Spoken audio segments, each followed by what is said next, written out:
and we will make America great again. God bless you and good night.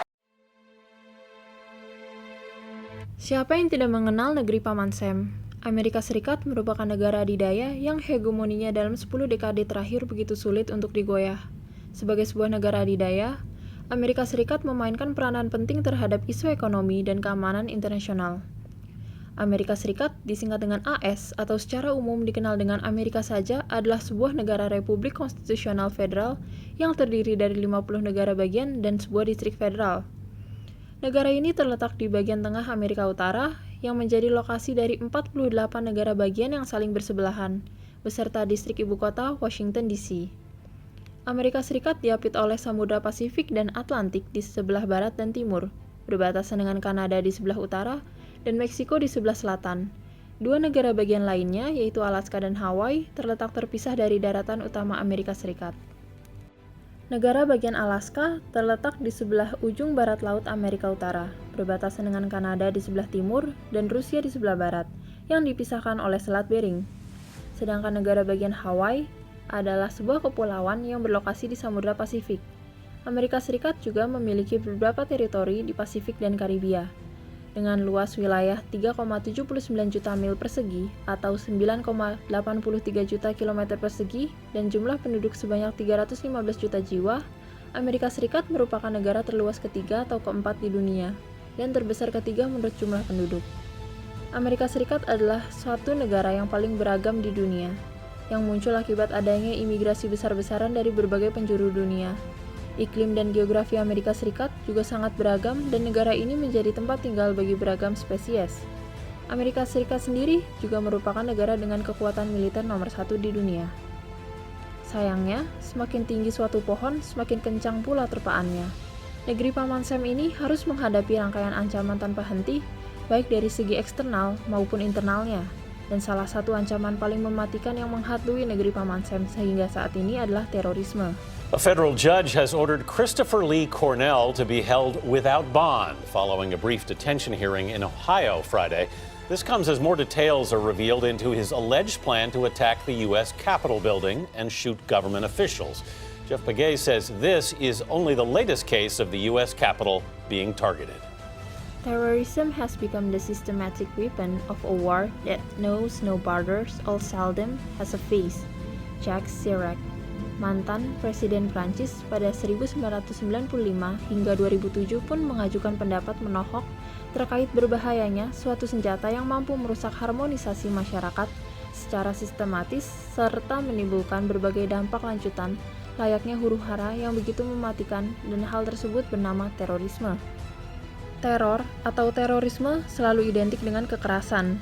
Terorisme adalah puncak aksi kekerasan. Terrorism is the apex of violence.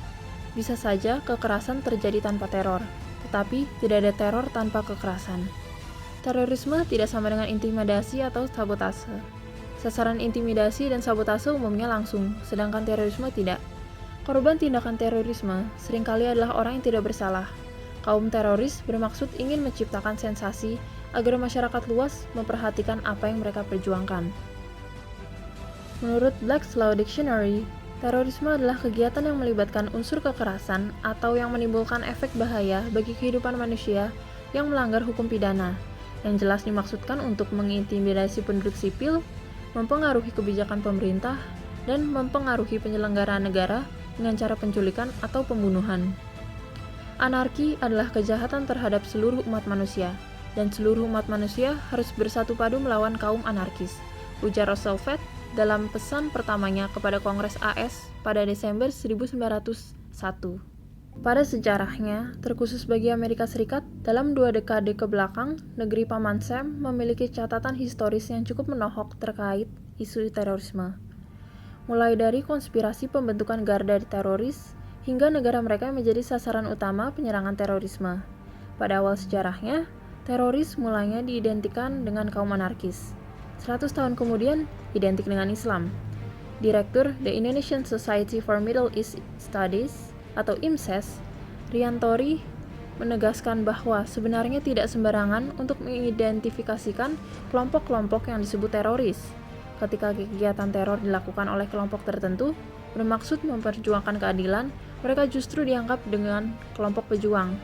Apabila berbicara mengenai isu terorisme di Amerika Serikat, maka hal pertama yang terpikirkan ialah World Trade Center Tragedy atau WTC Tragedy, yang merupakan landasan di mana isu terorisme mulai dikenal dunia. 11 September 20 tahun lalu, dunia dikejutkan dengan peristiwa memilukan akibat serangan teroris yang menghancurkan menara kembar World Trade Center di New York. Tragedi itu menyisakan kenangan pahit bagi warga Amerika Serikat karena sekitar 3.000 orang meninggal dunia dan 6.000 lainnya luka-luka. Tragedi ini membuat dua menara kembar World Trade Center yang menjadi pusat bisnis di kawasan Manhattan diserang oleh kelompok militan dengan menggunakan pesawat terbang. Sebanyak 19 militan yang terkait dengan kelompok ekstremis Islam Al-Qaeda membajak 4 pesawat dan melakukan serangan bunuh diri terhadap sasaran di Amerika Serikat. 2 dari pesawat diterbangkan ke menara kembar World Trade Center di New York City, lalu pesawat ketiga menabrak Pentagon di luar Washington DC, dan pesawat keempat jatuh di sebuah lapangan di Shanksville, Pennsylvania. Bulan November 2002, 1 tahun setelah serangan ke gedung WTC, Osama bin Laden, yang merupakan pimpinan tertinggi Al-Qaeda, saat itu merilis tulisan berjudul Letter to America. Dalam surat tersebut, ia secara eksplisit menyatakan latar belakangnya terjadinya serangan yang diantaranya adalah: pertama, akibat dukungan AS terhadap Israel. Yang kedua, sebagai bentuk dukungan pada umat Muslim Lebanon yang terdampak agresi Israel. Yang ketiga, adanya kekejaman terhadap umat Muslim di Irak yang dilakukan oleh Amerika Serikat. Dan yang terakhir, pemerintah pro-Amerika di Timur Tengah yang bertentangan dengan kepentingan umat Muslim. Serangan ini dibalas AS dengan mengirim pasukan militernya ke jantung pertahanan kelompok tersebut di Afghanistan dengan dalih perang melawan terorisme. Berbicara soal isu terorisme di Amerika Serikat juga tidak dapat terlepas dari isu migrasi. Migrasi sendiri wujud dikarenakan manusia merupakan makhluk yang memiliki mobilitas tinggi. Teroris kelahiran asing yang masuk menuju Amerika Serikat dalam melakukan migrasi internasional, baik sebagai migran atau turis, bertanggung jawab atas 88% dari 3.432 pembunuhan yang disebabkan oleh teroris di wilayah AS dari tahun 1975 hingga akhir 2015. Dikaji dari perspektif keimigrasian, terdapat fakta mencengangkan di mana bahaya yang ditimbulkan oleh orang asing yang masuk berbeda pada setiap latar belakangnya. Misalnya, kemungkinan seorang warga negara Amerika terbunuh dalam serangan teroris disebabkan oleh pengungsi lain ialah 1 dalam 3,64 miliar per tahun, sedangkan kemungkinan terbunuh dalam serangan yang dilakukan oleh imigran ilegal adalah 1 dalam 10,9 miliar per tahun. Sebaliknya, kemungkinan dibunuh oleh turis dengan visa B atau visa turis yang paling umum adalah 1 dari 3,9 juta per tahun. Setiap langkah pemerintah terhadap terorisme wajib halnya memperhitungkan berbagai bahaya yang ditimbulkan oleh teroris kelahiran asing yang masuk ke negara mereka melalui standarisasi visa sebagai persyaratan. Kemudian, dalam kategori LPR alias Lawful Permanent Residents dan pemegang kartu hijau, seorang LPR dapat tinggal dan bekerja secara permanen di Amerika Serikat sampai ia menjadi naturalisasi atau melakukan kejahatan yang cukup serius hingga kehilangan kartu hijaunya dan dideportasi. Lebih banyak teroris telah memanfaatkan kategori LPR daripada visa lainnya. Dari tahun 1975 hingga 2015, 54 teroris kelahiran asing adalah LPR, atau rata-rata 1,32 teroris per tahun. Selama periode 41 tahun, lebih dari 35 juta LPR diizinkan masuk. Artinya hanya 0,00016% dari LPR yang benar-benar teroris. Dengan kata lain, satu teroris masuk untuk setiap 644,990 penduduk tetap legal non-teroris. Visa pelajar memungkinkan orang asing untuk masuk ke Amerika Serikat secara sementara untuk menghadiri lembaga pendidikan seperti perguruan tinggi, universitas, seminari, sekolah dasar swasta, atau program pelatihan kejuruan. Teroris dengan visa pelajar tampak sangat mematikan karena salah satunya adalah pembajak 911. Secara keseluruhan, siswa menyebabkan 158,5 kematian atau 1 untuk setiap 150.000 siswa yang diterima. Sebanyak 19 pelajar atau 0,0008% dari 24 juta visa pelajar yang dikeluarkan dari tahun 1981 hingga 2015 adalah teroris. Dengan kata lain, satu teroris diberikan visa pelajar untuk setiap 1,2 juta pelajar yang bukan teroris. Visa K1 mengizinkan tunangan atau tunangan warga negara asing untuk berpergian ke Amerika Serikat untuk menikah dengan sponsor warga negara AS dalam waktu 90 hari setelah kedatangan. Serangan San Bernardino adalah satu-satunya yang melibatkan visa ini. Namun karena jumlah yang relatif kecil, yaitu 604.000 dari visa-visa ini yang dikeluarkan selama kurun waktu 41 tahun yang diperiksa, serangan tunggal ini membuat K1 terlihat seperti visa yang sangat berbahaya, dengan rasio satu pembunuhan untuk setiap 43.000 visa K1. Turis dengan visa B diizinkan untuk mengunjungi Amerika Serikat untuk bisnis atau kesenangan, serta mendaftar di kursus rekreasi singkat. Kategori visa turis adalah yang kedua paling banyak disalahgunakan oleh teroris. Sebanyak 34 teroris memasuki Amerika Serikat dengan visa turis selama periode 35 tahun, yaitu dari tahun 1981 hingga 2015 yang datanya tersedia. Itu adalah rata-rata 0,97 teroris yang masuk dengan visa turis per tahun. Hampir 658 juta turis yang memasuki Amerika Serikat dengan visa turis, sehingga satu teroris diberikan visa dalam kategori ini untuk setiap 19,35 juta yang diterbitkan.